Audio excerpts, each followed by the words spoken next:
ഇപ്പോൾ UDF സർക്കാരിന്റെ കാലത്ത് പെൻഷൻ കുടിശ്ശികയായിട്ടുണ്ട് എന്നുള്ളത് വസ്തുതയാണ്. പല ഘട്ടങ്ങളിൽ കുടിശ്ശികയായിട്ടുണ്ട്.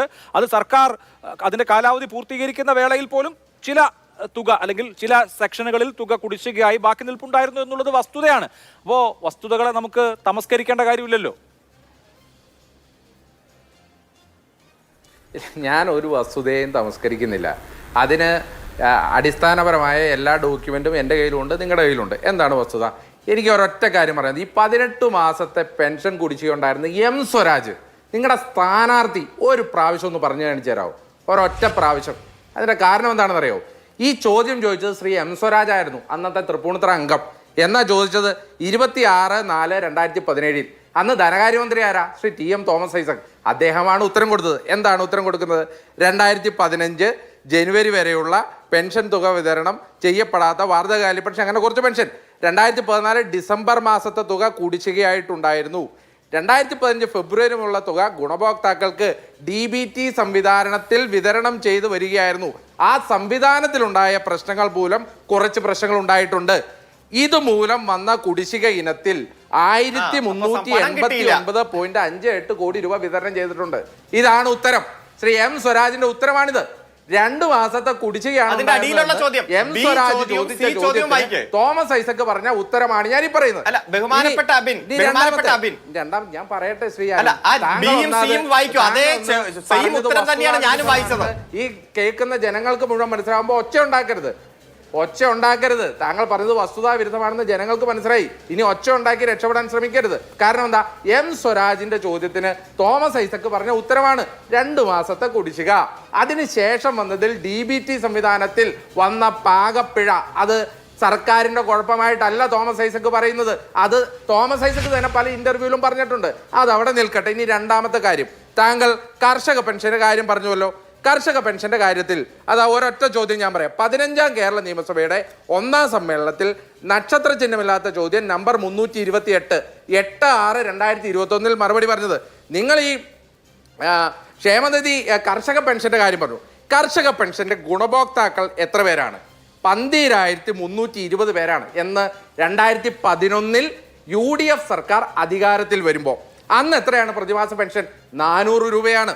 ഇനി 2011-14 സർക്കാർ അധികാരം 2011 വരുമ്പോൾ 16 പോകുമ്പോൾ എത്ര പേരാ ഗുണഭോക്താക്കൾ എന്നറിയോ? 3,48,672 പേര്.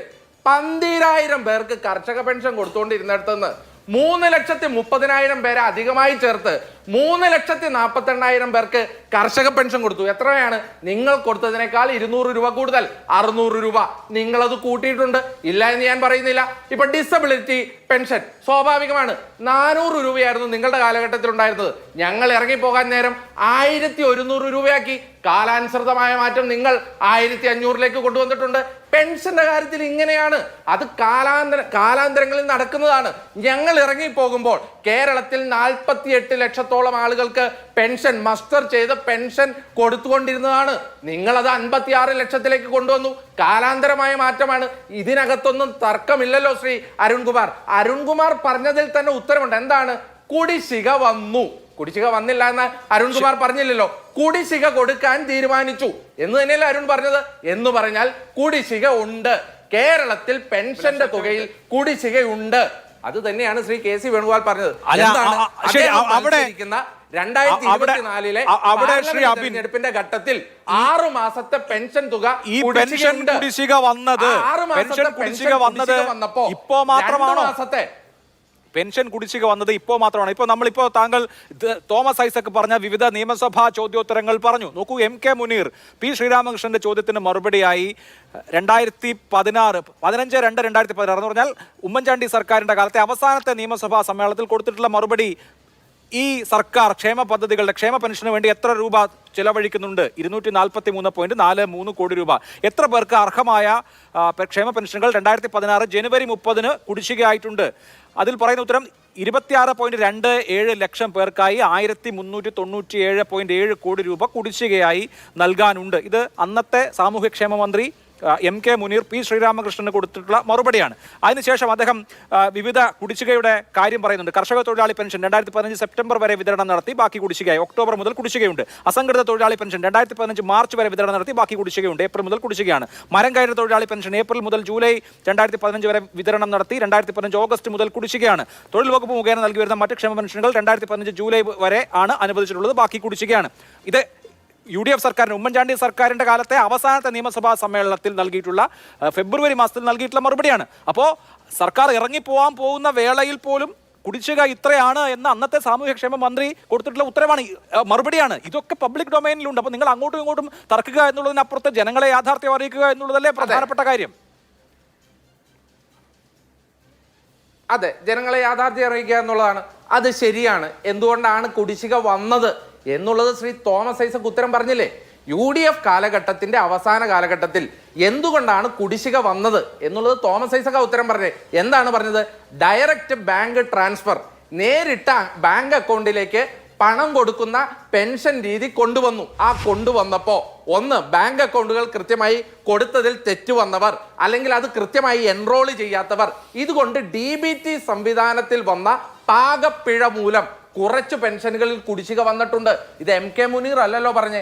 2016 അവസാന കാലഘട്ടത്തിൽ ഇതുമൂലമാണ് പ്രശ്നമുണ്ടായതെന്ന് തോമസ് ഐസക് M സ്വരാജിനോടല്ലേ പറഞ്ഞത്.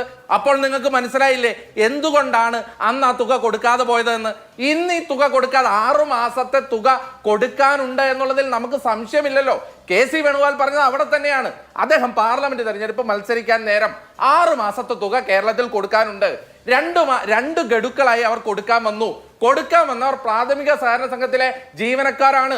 കൊടുക്കാൻ വന്നവരൊക്കെ പറഞ്ഞത് നമ്മുടെ സർക്കാർ പണവുമായി വന്നിട്ടുണ്ട്, നിങ്ങളുടെ അടുക്കലേക്ക് പണവുമായിട്ടാണ് വരുന്നത്, നമ്മുടെ സർക്കാരിന്റെ പണമാണിത്, ഞങ്ങളാണ് CPM ആണ് നൽകുന്നത് എന്നും പറഞ്ഞാണ് സഖാക്കന്മാർ വീട് കയറിയത്. ഇതിനെയാണ് ഈ ജനങ്ങളെ ഇകഴ്ത്തി അവരുടെ ദൈന്യതയെ ചൂഷണം ചെയ്യാൻ ശ്രമിക്കുന്ന CPM-ന്റെ ശ്രമത്തെയാണ് കൈക്കൂലി എന്ന് പറഞ്ഞത്. അല്ലാതെ പെൻഷൻ കൊടുക്കുന്നത് കേരളത്തിൽ ആരും പറഞ്ഞിട്ടുമില്ല. അത് നിയമം മൂലം കൊണ്ടുവന്ന കേന്ദ്ര സർക്കാരിന്റെ കോൺഗ്രസ് പാർട്ടിയെ പറയുന്നത്. ഞങ്ങൾ അത് പറയോ ഇല്ല. ശരി.